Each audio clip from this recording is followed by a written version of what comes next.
You used to be the man that she couldn't keep her hands off of, and now you lay next to her wondering why she never initiates, why she always turns away, and whether or not she's actually attracted to you anymore. And every time she says no, you feel smaller, because what kind of man can't get his own woman to want him? Now that's one that's probably been eating you alive. Of course you're gonna take it personally, because it is personal. So you go quiet, then she goes quiet, and the whole time you're telling yourself that something is wrong with her, whether it be her stress, her hormones, or her whatever. Anything that keeps the problem in her court. But in most cases, her body is actually fine. It's the dynamic that isn't. So let me tell you what's actually going on. She didn't lose desire completely. She lost desire for you in the relationship. And I know it's brutal, but disconnection is everything. Now, if you've been treating this like a medical problem, like she just needs to go get her hormones balanced, or hop on the pill, or change her birth control, or maybe you've even told yourself there's something wrong with her mind or her body, you have been trying to solve the wrong problem. And every day that you spend solving the wrong problem is another day that she drifts further and further away. So what actually happened? The first thing that I see consistently is somewhere down the line, she stopped feeling like your partner and started feeling like your mother. And if she feels like your mother, obviously she's not gonna wanna sleep with you. If she has to remind you, manage you, clean up after you, carry the kids, carry your emotions, carry the whole house, you are no longer her lover anymore. You're just another responsibility. I want you to picture this. It's 6 p.m. She just got home from work and she is exhausted, but dinner still needs to be made. The kids still need to be bathed and the homework still needs to be checked. Plus the laundry is still sitting in the dryer from 2 days ago. And where is he? He's on the couch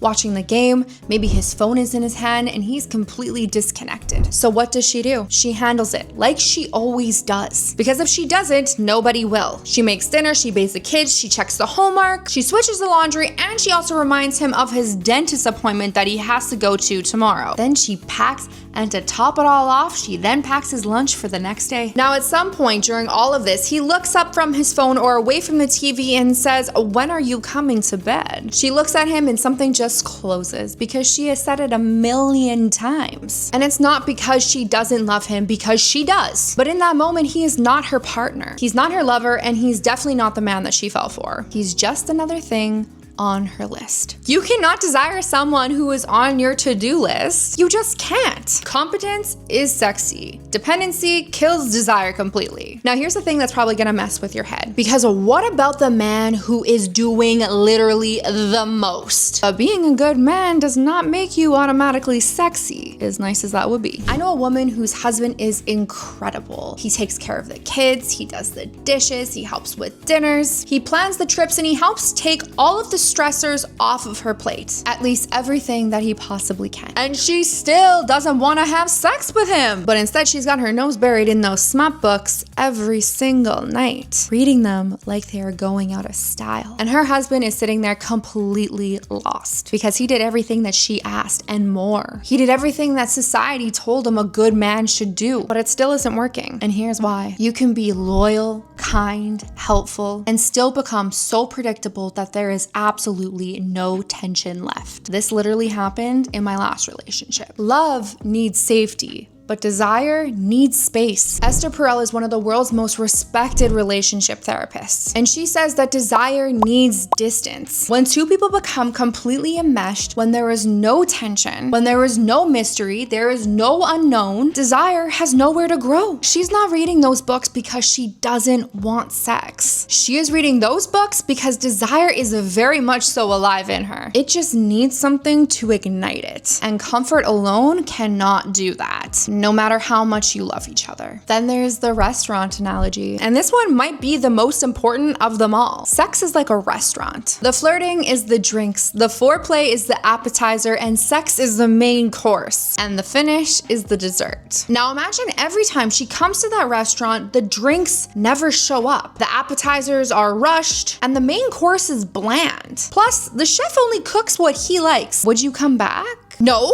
So if sex feels rushed, predictable, and mostly about your orgasm, stop acting shocked when she stops making reservations. Because desire doesn't just need the right conditions to happen outside of the bedroom. It needs something worth coming back to. And here's how men kill the little desire that is left. Keeping score. Saying something like, "It's been 2 weeks. I did all of this for you and you still don't want to?" The moment that sex becomes a transaction, desire is completely gone. You cannot guilt somebody into wanting you. The second one is getting cold feet after rejection. Going quiet. Withdrawing. Making her feel that weight of the rejection in your mood for days. Because now she's not just saying no to sex, she's bracing for the punishment that comes after her saying no. And that is exhausting in so many ways that it makes her avoid the whole situation entirely. The third, only touching her when you want something. Now this is super common. If the only time you reach for physical connection is to initiate, her body has already learned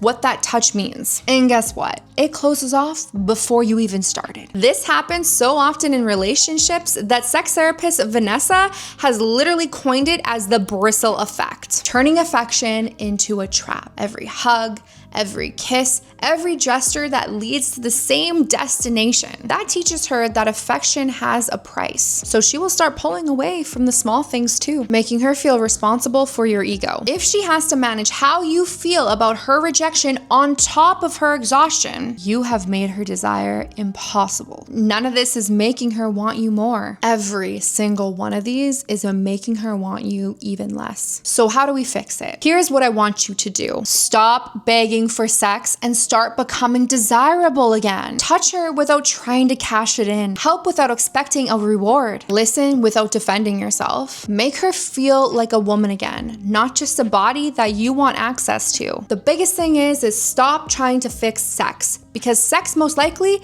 isn't the problem. The sex is where the problem is showing up. The real question is why do we feel so disconnected? Start there. A hand on her back when you walk past the kitchen. A kiss that is just a kiss. A make out just so you can make out to feel close. A hug that doesn't turn into initiation. Because right now, when you reach for her, she already knows where it's going. And her body just keeps closing off before you even started. You need to rewire that. You need to become somebody whose touch feels safe again, whose presence feels like relief instead of pressure. That doesn't happen overnight, but it starts today. Even with a simple conversation on how you want to show up better for her. Communication is key, making sure you are both on the same page. Stop fighting for the sex and start fighting for the connection. Because if she feels pressured, managed, or emotionally exhausted by you, her body is gonna keep saying no before you even touch her. Now, if you're watching this and you're recognizing yourself somewhere in this video, because guarantee some of you are, that is actually a good thing. Because that awareness is where everything changes. You cannot fix what you can't see. And if you can see this now, then you have something that most men will never have, a real shot at turning this around. She didn't leave yet. She is still there, which means there's something that is still worth fighting for. Don't forget to subscribe to become a legendary lover. We go deeper here.